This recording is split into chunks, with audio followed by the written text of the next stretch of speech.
So today we are going to discuss our worksheet number 12 for Hindi class 10 for date 2 अगस्त 2021। तो आज हमें भाषा के ऊपर एक पैराग्राफ दिया गया है जिसमें हमें पढ़कर क्वेश्चंस के आंसर देना है। तो चलिए शुरू करते हैं।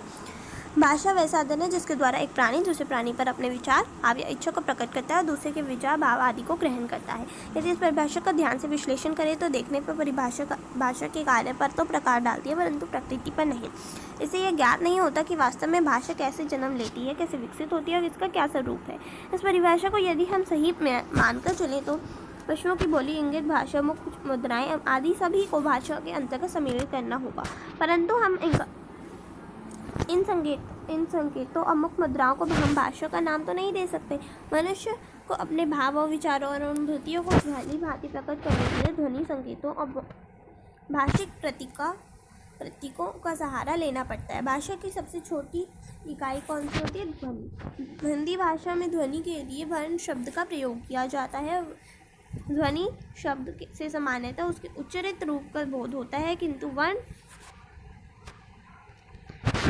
शब्द से ध्वनि के उच्चारित और लिखित दोनों रूपों का बोध होता है। उच्चारित का मतलब होता है उच्चारित का मतलब होता है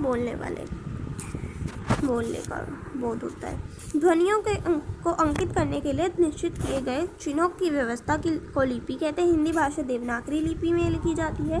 वर्णों के व्यवस्थित समूह को वर्णमाला कहते हैं। वर्णों के व्यवस्थित मेल को शब्द एवं शब्दों के व्यवस्थित क्रम को वाक्य कहा जाता है। इन्हीं वाक्यों से मनुष्य एक दूसरे के भाव और विचारों को ग्रहण करता है या अपने विचारों को दूसरे तक प्रेषित करता है। तो आज के हमारे क्वेश्चंस हैं, 5 क्वेश्चन हैं, तो चलिए देखते हैं। तो फर्स्ट क्वेश्चन है, उपयुक्त अनुच्छेद में भाषा की क्या परिभाषा दी गई है?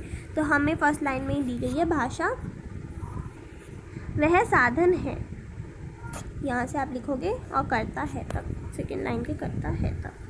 देन आगे वो सेकेंड क्वेश्चन है, भाषा की सबसे छोटी इकाई क्या है? भाषा की सबसे छोटी इकाई ध्वनि है, जिसे हिंदी भाषा में वर्ण कहा जाता है। वर्ण आपस में मिलकर किसका निर्माण करते हैं? वर्ण आपस में मिलकर किसका निर्माण करते हैं? वर्ण के व्यवस्थित समूह को वर्णमाला कहते हैं, या वर्ण आपस में मिलकर वर्णमाला का निर्माण करते हैं।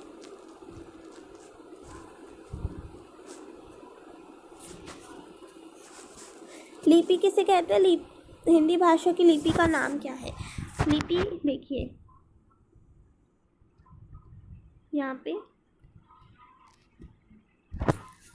आप यहाँ पे आएंगे तो आपके पास मिलेगा, ध्वनियों को अंकित करने के लिए निश्चित किए गए चिन्हों की व्यवस्था को लिपि कहते हैं और हिंदी भाषा देवनागरी लिपि में लिखी जाती है। यहाँ तक आपको आपके आंसर लिखना है।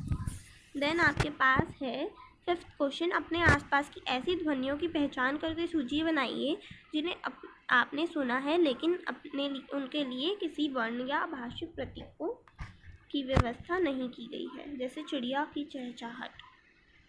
तो देखिए, मैं आपको रिटन सॉल्यूशन दिखा देती हूँ। First question,